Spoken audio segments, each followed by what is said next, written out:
Hello again. It's Grace chatting, carrying on with our series of how to survive living with an alcoholic, and we're on to part 5.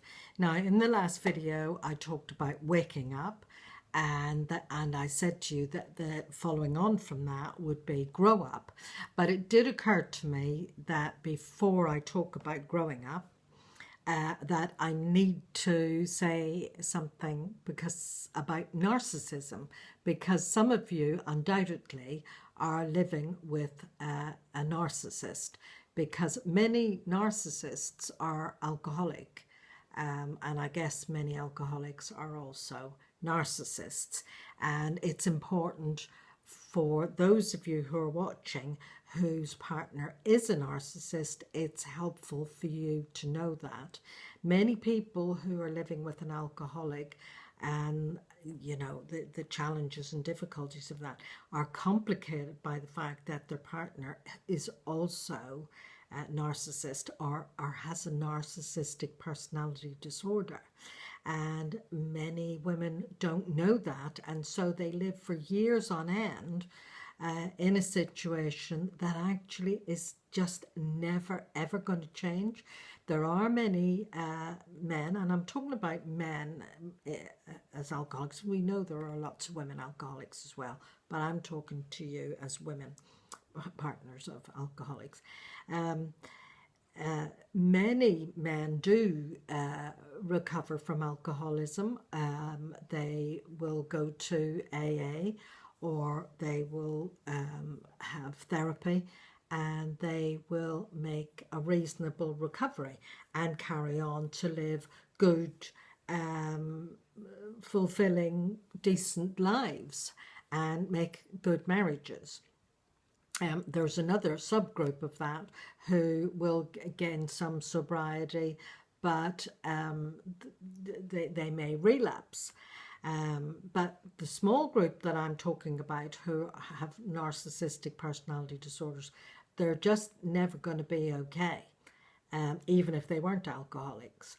So what are the traits? How do you know if your partner is a narcissist? Well, first of all, if you look back to when you first met him, he was probably very, very charming, and he can still be very charming. Only now he's not so charming to you. He's charming with everybody else. One of the other big indicators is that he cannot bear any kind of criticism. He cannot bear to think that he may be less than perfect.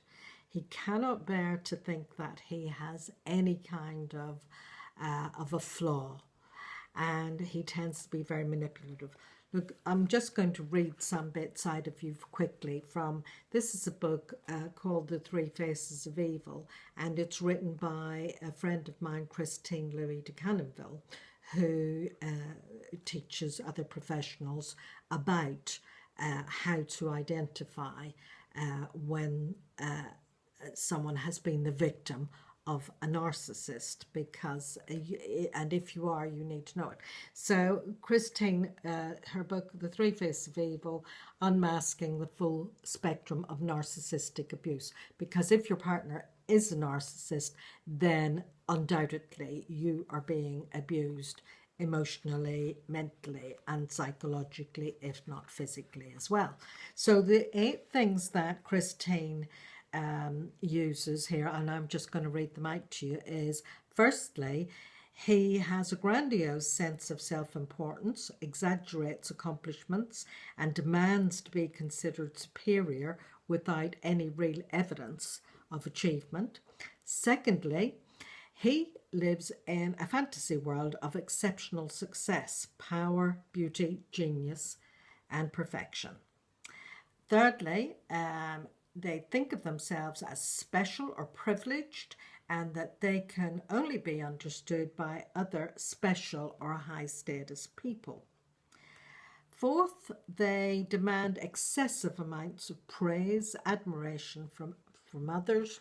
Fifth, they feel entitled to automatic deference, compliance, or favourable treatment from other people. And I'm adding, if they don't get it, they become very, very angry. and sometimes will even fly into a rage. 6, they are exploitative towards others and take advantage of them, and they think that that's an okay thing for them to do. But if anyone else treats them that way, they will be furious. They lack empathy, and they do not recognize or identify with others' feelings. Now, this is a very big point. They actually don't get it, how much other people feel hurt by their behavior, and how they can be quite cruel, and they have no sense of what their partner is feeling, and they don't care anyway. They're frequently envious of others and think others are envious of them. So envy is a big factor, and including with you, their spouse. They will be envious of you and will compete with you and will get into a rage if there's anything from you that suggests that you might know more than them in any area whatsoever. And 9th, they have an attitude or frequently act in haughty or arrogant ways. So I'm going to leave that there.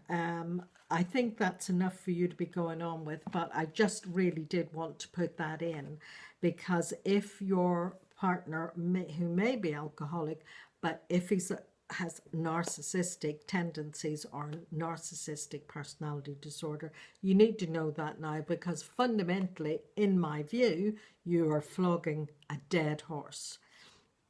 So just bear all those things in mind. If this was helpful, please click like and subscribe, and I'll catch you in the next video when we will talk about grow up. Bye for now.